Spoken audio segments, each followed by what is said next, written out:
Presença, oferecimento Vista Azul Hotel, a Europa pertinho de você. E Med Senior, plano de saúde para bem envelhecer.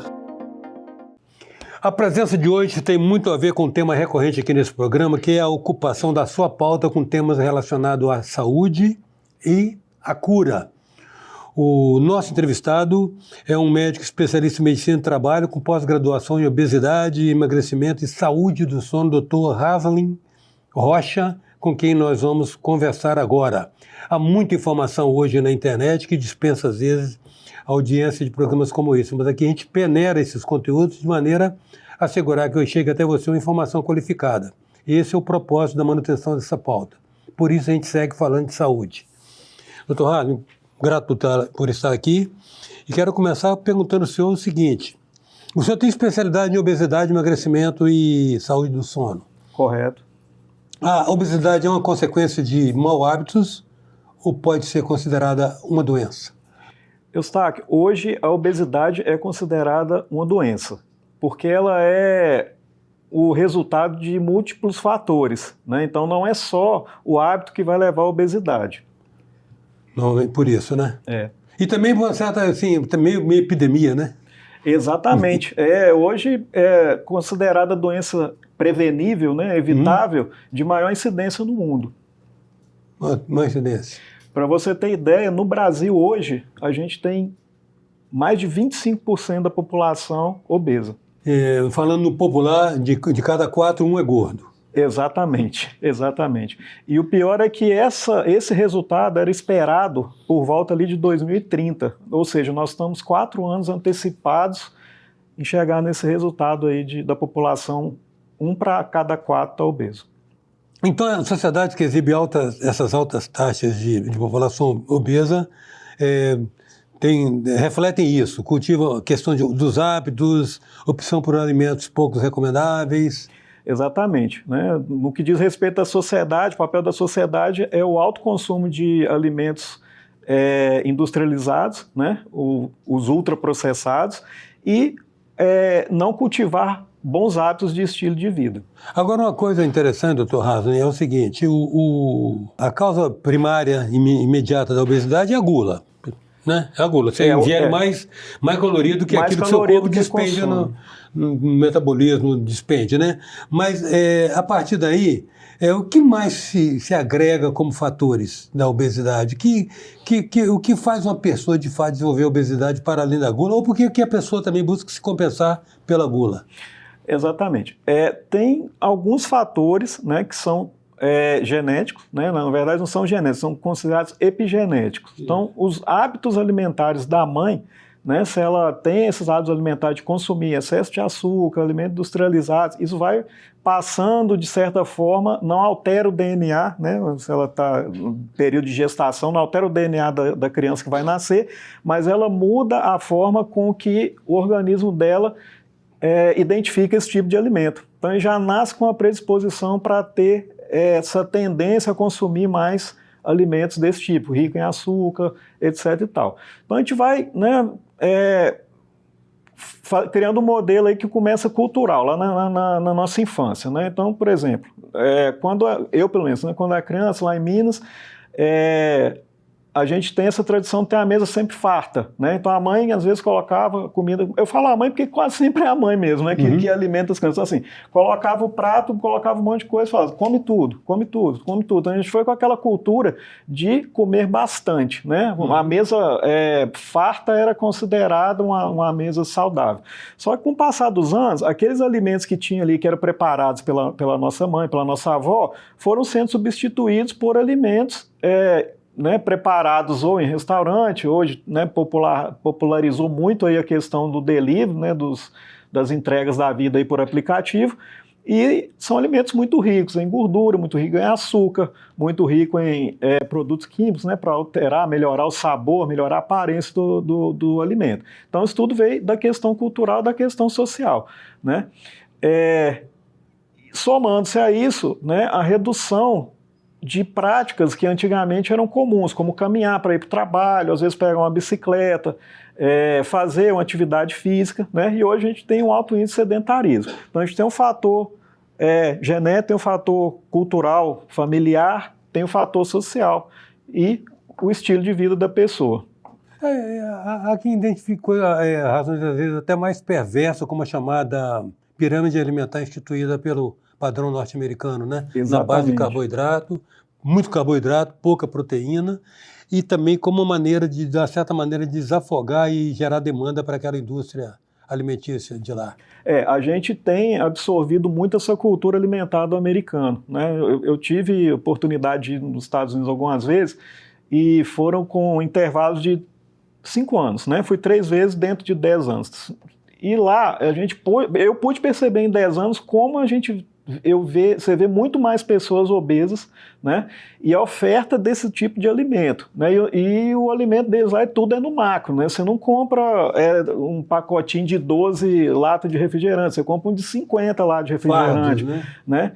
E uma lata de refrigerante lá é mais barato do que uma garrafa de água. Né? É impressionante. Então, assim, eles conseguiram popularizar tanto esse consumo desse tipo de alimento, rico em açúcar, rico em corante, rico em carboidrato né, só um parênteses aqui, carboidrato é bom, é necessário, né? Mas depende do tipo de carboidrato que você está consumindo. Então, os ruins, né, os carboidratos ruins, eles encheram isso para eles consumirem para baratear o custo, aumentar as porções, né, dos alimentos que a pessoa vai comer, e a gente absorveu essa cultura deles. Há quem veja, inclusive, Dr. Haslin, uma aliança perversa da indústria de alimentos com a indústria farmacêutica. Tem teorias. Tem teorias. Teorias conspiratórias não tem, né? É verdade. Que a indústria farmacêutica ela não busca paciente, ela busca clientes. Exato. E esses clientes são produzidos por aquele velho ditado que o peixe morre pela boca, né? Pela alimentação. Isso vira um ciclo, né? Vira um ciclo que vai sendo retroalimentado. Então, hoje, só que a questão a indústria farmacêutica lucra muito mais, né? Ela vai lucrar muito mais do que a indústria alimentar. Visto que nós vamos chegar lá, mas é muito mais, inclusive, se o paciente não se curar, né? Exatamente. Perpetuar o tratamento da pessoa, quanto mais antecipar, né, o uso de medicação, e quanto mais perpetuar esse tratamento, mais ele vai vender remédio, né? Uhum. Mas o interessante é o seguinte, é que comer é uma das coisas mais prazerosas que tem, né? Sim. A verdade é essa. E você vê que a comida envolve qualquer tipo de celebração, casamento, nascimento, batismo, até velório tem comida, Sim. Né?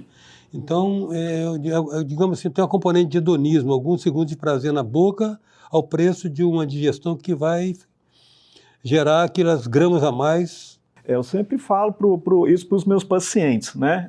Tem um exercício que eu faço com eles quando a gente vai começar o tratamento, que a gente não identifica isso numa consulta, né? Então isso é importante que os médicos aprendam a entender o funcionamento da pessoa obesa, né? Então assim, eu passo para eles uma tarefa, né, que é um diário alimentar. Então ele vai anotar ali, dentre a quantidade, horário, o que ele comeu, se ele estava com fome, se ele estava com pouca fome, quem que estava com ele. E é interessante que nos momentos que às vezes ele está com a família, ou que ele está com os colegas de trabalho, ou às vezes eu falo, se eu for numa festa, anota. Eu falo, não precisa você anotar, né? Você não vai sair na festa tirando foto do que você está comendo, mas se você lembrar, fala, pô, comi isso, aí você anota para mim e fala com quem que você estava. E realmente, nos momentos que a pessoa está com alguém, quando ela sente mais prazer em ter feito aquela refeição. Pode até não ter sido o que ela queria comer, mas ela sente prazer porque ela estava em comunidade. Então, assim, um dos desafios para a pessoa começar a mudar os hábitos é justamente os eventos sociais. Ela vai chegar lá e aí quem está acostumado a acompanhar aquela rotina dela vai perguntar, pô, mas você não vai comer nada, você não vai beber nada, o que aconteceu e tal. E isso realmente influencia bastante. Dr. Haslin, outra teoria, essa de origem antropológica, diz que, na verdade, as 3 alimentações diárias é uma convenção. Sim. Porque, na verdade, lá atrás, lá no começo da história humana, o homem comia quando encontrava comida. Aí comia tudo que podia, porque ele ia se provisionar para ter reserva de energia para quando ele voltasse encontrar comida, né? E aí você vê que as pessoas às vezes reclamam que está na hora do almoço, passou um pouquinho do almoço, está se sentindo fraca porque está com fome. Há muito de condicionamento nisso, né? De mau condicionamento. A gente precisa, né? Toda pessoa ela tem uma necessidade calórica diária. para fazer as atividades, vamos excluir por enquanto a atividade exercício e esporte. Né? Mas 2.000 calorias? Em média 2.000 calorias, né? Vai pelo peso, pela altura da pessoa. Pelo tamanho da pessoa. A forma que você vai consumir aquilo ali, né? É indiferente, né? Se você conseguir consumir uma refeição que tem ali as suas 1.800 calorias, ficar o resto do dia em jejum, né? Seu organismo vai adaptar com aquilo ali. O problema é a fome que vem, e como você falou, que não é uma fome fisiológica, né? Porque ela já se nutriu com aquela quantidade de calorias que ela precisava. Mas é você ver um alimento, sentir aquele desejo pelo alimento. Então ela vai acabar consumindo mais calorias, né? Então cada pessoa, né, como eu falei antes, a gente precisa entender a rotina dela. Se a pessoa se adapta bem com um período maior de jejum, fazer uma refeição ou 2 refeições e fazer um período maior de jejum, a gente precisa garantir para ela, né, que ela tenha acesso àqueles alimentos que vão ser suficientes para ela. E aí não só em questão de caloria, mas questão dos macronutrientes, né? Carboidrato, proteína, gordura na quantidade certa, vitaminas, minerais, enfim.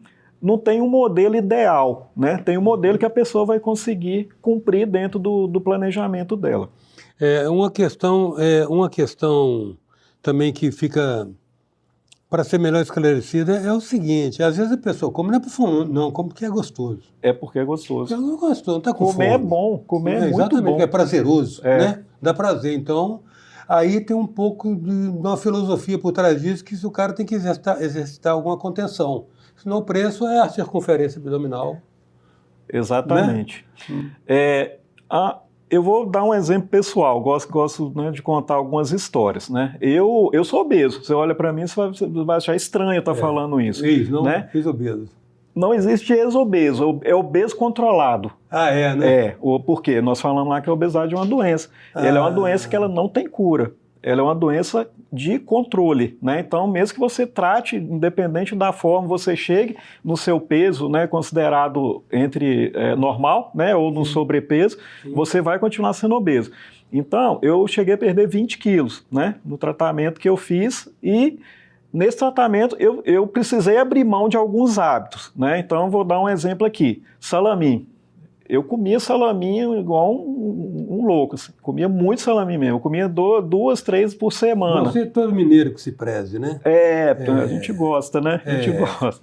Mas, então, isso é um hábito que eu fui mudando, né? Fui mudando. Então, assim, hoje eu vejo... É uma reeducação efetiva, né? É uma reeducação, né? É você chegar numa condição que você vai ver aquele alimento e não vai sentir aquele impulso de comer. Né? E se você vai aprender a comer para satisfazer aquela vontade, não para matar a sua fome, né? E não precisar abrir mão também de 100% que você gosta. É encontrar o equilíbrio. Haslin Rocha é o especialista em obesidade, é a presença de hoje e a gente volta já. Venha viver momentos inesquecíveis no Vista Azul Hotel, nas Montanhas Capixabas. Resort com piscinas interna e externa, quadras e tênis, jacuzzi, suítes amplas e confortáveis, lounge com lareira e um mirante com vista para a Pedra Azul. Vista Azul Hotel, a Europa pertinho de você. Voltamos com presença, oferecimento Vista Azul Hotel, a Europa pertinho de você e Med Senior, plano de saúde para bem envelhecer. Voltamos com a presença do Dr. Haslin Rocha, especialista em obesidade, emagrecimento e saúde do sono. Dr. Haslin, você já respondeu, mas não custa repisar isso. Então, há ou não uma predisposição genética na obesidade? Não é uma alteração genética, mas ela vem de acordo com os hábitos da mãe, né? Isso já é comprovado. Chamado lifestyle. É mais que o cromossomo, é o lifestyle. Exatamente. Ele não altera o DNA, né? Quando a gente fala em alteração genética, é o DNA. Mas ele faz com que a mãe passe para o filho, né, alterações no organismo dele que vão predispor à obesidade. E há uma componente, como sempre se diagnosticou, esses diagnósticos de raso, mas às vezes a fala popular tem fundamento. Há uma componente psicológica de compensação emocional, como sempre se diagnosticou? Sim. Um dos principais fatores, né, que causam obesidade é o fator emocional. Né? A gente tem o comer afetivo, a gente tem o comer ansioso, né? A gente tem a compulsão alimentar, né? Que é a parte, né? Às vezes a compulsão às vezes nem causa obesidade, porque quem tem compulsão alimentar, né? É um transtorno psiquiátrico, ele precisa, né, de um acompanhamento, mas o comer compulsivamente, né, é o que a gente falou um pouquinho aqui, você chegar diante numa festa e não conseguir se controlar, que você vê várias coisas que você gosta ali, né, então, não dormir bem, não gerenciar o seu estresse, ser uma pessoa ansiosa, tudo isso, né, tem a ver com o emocional e às vezes a pessoa desconta na comida. Então a questão emocional, ansiedade, estresse, ela, de uma certa maneira, ela predispõe também a pessoa a se gratificar comendo. Exatamente, né? A pessoa... E tem gente que faz isso até inconscientemente, no sentido assim, aquela pessoa, aquele famoso chuta o balde, busca o balde. Uhum. A pessoa às vezes faz durante a semana tudo direitinho, faz uma dieta, né, ali equilibrada, pratica o seu esporte, tá dormindo direitinho. Chega o sexto, acabou, né? Aí ele vai cair, vai beber, vai tomar um negócio, vai comer tudo que ele vê pela frente. Então fica aquele mecanismo de compensação. Aí eu fiz o que precisava durante a semana e no final de semana eu vou me esbaldar. Aí semana que vem eu começo de novo. Você como especialista já teve a oportunidade de perceber se tem algum fundamento nessa especulação de que as pessoas, no fundo, nutrem preconceito com os obesos de modo até inconsciente, porque parte do princípio de que se a pessoa não consegue controlar a sua silhueta, ela vai ter dificuldade de controlar outras áreas da vida? Eu vou te ser muito sincero, Eustáquio. Existe e, inclusive, na classe médica, na classe de saúde, né, a pessoa com obesidade, ela é vista como uma pessoa que não tem força de vontade para sair daquela situação. E eu vou te falar a verdade, antes de fazer a especialização, eu mesmo ia muito nessa linha de pensamento, apesar de que eu já estava no caminho da obesidade ali, né? Sim. Então, a gente precisa compreender a obesidade, que não é só não querer, né? A gente vive num país em que é difícil a pessoa ter acesso a alimentos saudáveis, porque a gente está, né, vivendo um período que as coisas estão caras, né? Tá difícil para uma mãe que tem 5 filhos, por exemplo, comprar fruta para dar para essas crianças. Uhum. Então ela vai no supermercado, ela vai ver um pacote de biscoito recheado que custa R$1,50, né? E 1 quilo de laranja custa 6. E ela tem 5 meninos em casa para poder alimentar, né? Entre aspas, porque aí você não está alimentando. Mas enfim, ela não sabe disso. Né? Ela não quer ver o filho dela chorando de fome. E aí, às vezes, você vê no carrinho do supermercado, você está na fila, você vê, você vai julgar. E às vezes ela é obesa, fala assim, aí, ó. Por isso que está obesa lá, cheio de macarrão, cheio de biscoito recheado, cheio de salgadinho no carrinho dela. Né? Então a gente precisa ter esse olhar de acolhimento para as pessoas que têm obesidade.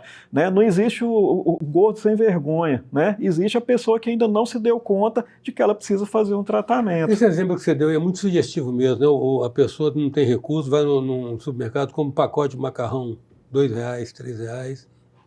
Naquele momento o que interessa é suprir. Matar a fome, matar né? a fome. Matar a fome é uma realidade complicada. Né? Eu gosto de feira, né? Você vai muito na feira ali, você consegue comprar ali frutos, verduras ainda. Não, inclusive cometeu o crime de comer os pastéis. Eu tenho uma história bacana de pastel, se você quiser ouvir, depois eu te conto.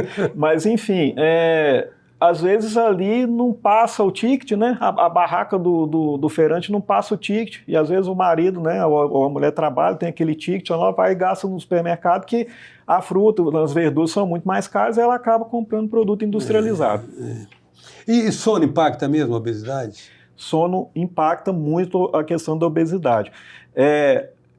Impressionante assim, porque a gente às vezes imagina que dormir vai fazer ganhar peso, mas é o contrário. A gente precisa ter um sono bom para o nosso corpo se recuperar, fazer o reboot dele ali durante a noite, né? Inclusive ativar, a gente tem uma área aqui atrás, fica mais ou menos aqui atrás na nuca, no pescoço, que é uma área que tem a chamada gordura marrom. Essa gordura marrom, ela produz substâncias no nosso organismo, ela é ativada durante o sono, que ela vai ajudar na queima de caloria. Então, se a gente pensar por hora, né, a gente queima bastante caloria quando a gente está dormindo. Se você não dorme bem, você perdeu esse efeito, aí você vai acordar já mal-humorado, não vai acordar sem descansar, vai começar a se alimentar mal logo no início do dia e vai virando aquele ciclo ali. Eu soube que tem atleta de alta performance que dorme até 14 horas. Dorme. Hoje eles estão valorizando... Estão valorizando muito o sono como muito primeiro nutriente, né? Exatamente. Primeiro nutriente. Exatamente. Interessante. O que é informação, né? Agora, vamos ponderar aí, 75% dieta e 25% atividade física? Eu acho, deixa eu pensar nessa conta aqui, é porque eu sou muito adepto da atividade física, né? Então, assim, eu sou daqueles que a pessoa precisa treinar bastante, não para virar atleta, né? Sim, mas para manter a atividade. Sentir-se bem. Mas se a gente for pensar que a alimentação é de onde você está, né, trazendo as calorias, trazendo o carboidrato, trazendo a proteína para dentro do seu corpo, a alimentação ainda pesa mais, né? Vamos pensar aqui. Eu treino crossfit, né? Um treino bom de crossfit puxado, você vai queimar ali 600, 650 calorias em 1 hora de treino, né? Então, isso vai ser ótimo, né? Que você queimou aquela caloria, seu corpo vai continuar em atividade metabólica ali mais acelerada durante um tempo. Mas se eu for fazer uma refeição logo depois, né? Isso fora. Saiu do crossfit, vou parar no churrasquinho, comer 2 churrasquinhos e tomar uma cerveja. Eu já comi 800 calorias, né? Então, talvez não seja isso aí, de 75, 25, mas, sem dúvida, a alimentação ainda é o mais importante para poder controlar o peso, para poder tratar a obesidade. A pessoa erra ao tentar emagrecer sozinha? Erra, porque ela vai seguir muitas vezes dicas, orientações, e hoje com essa explosão de influência aí na rede social, ela vai seguir muitas orientações e dicas que talvez não vão servir para o caso dela, né? Uhum. Primeiro a gente precisa saber a origem da obesidade dela. Se ela já era uma criança obesa, um adolescente obeso, um jovem obeso, né? Se isso veio depois que ela ficou adulta, se isso foi decorrente, por exemplo, de um período que ela estava numa depressão e comeu muito, ganhou peso muito rápido, né? Então, não dá para generalizar. Até no uso de medicamentos você tem que dosar a dose individualmente para cada paciente. Hazen, medicamentos como semaglutida, tirzepatida, eles meio que revolucionaram o tratamento da obesidade. As famosas canetas, né? Qual a prescrição adequada para eles? A prescrição adequada, o uso adequado é ter acompanhamento médico, né? E, de preferência, um médico que tem experiência em tratar obesidade. Então, a gente tem... muitas vezes a pessoa pergunta a especialidade, vamos no endocrinologista, mas o endocrinologista, ele vai tratar hormônio, ele vai tratar deficiência de hormônio, problema de hormônio. E a maioria deles, sim, trata bem a obesidade. Mas o médico precisa conhecer o paciente para saber até qual, né? Hoje a gente tem a tirzepatida que tem trazido resultados aí impressionantes, né? Em relação à semaglutida, né, que veio primeiro. Vamos colocar que são primeira, segunda, terceira geração, né? Isso é eu que estou falando, não está escrito em lugar nenhum. Mas tem casos que a tirzepatida não vai servir para o paciente. A gente vai precisar dar um passo anterior, né, para poder usar a semaglutida, por exemplo. E aí a gente vai titular essa dose dela para poder chegar naquele efeito de perda de peso que a pessoa vai ter resultado, né? Então, por exemplo, paciente idoso, paciente jovem, tudo isso tem que ser considerado. Eu não vou entrar com um paciente 60 mais com a dose que eu vou entrar para um 30 mais, né? Então, precisa ter muita ponderação com isso. E o problema hoje que a gente está vivendo é a enxurrada de pessoas utilizando sem acompanhamento médico e, na maioria das vezes, de origem que a gente nem sabe de onde veio. Porque hoje a prescrição dos análises de LPA1 no Brasil é obrigatória para vender na farmácia. Agora, eu já vi casos de pessoal aplicando tirzepatida em estúdio de bronzeamento artificial. É verdade, eu tenho isso registrado. Aí começam os desvios, aí, né? E assim, a questão é, quem vai tratar a complicação, né? Quem vai tratar um problema pancreático que essa pessoa tiver? Ou mesmo uma coisa menos grave, né? Se a pessoa começa... um efeito colateral que acontece muito, perda de cabelo, né? Para a mulher que está ali começar a perder o cabelo, né? Eu não falo porque eu já não tenho quase nenhum, mas para a mulher que está perdendo o cabelo, né? Não é um efeito que ela queria, né? Então, assim, quem vai tratar, quem vai orientar? Esse que é o problema. Rasmin, quero agradecer muito sua presença, sua disponibilidade de estar conosco aqui oferecendo esses esclarecimentos. Muito grato. Eu que agradeço pela oportunidade, prazer conhecê-los, participar do programa. Hoje nós tivemos a presença desse especialista em obesidade, emagrecimento e saúde do sono, além de ser médico do trabalho, o Dr. Rasmin Rocha. Até já.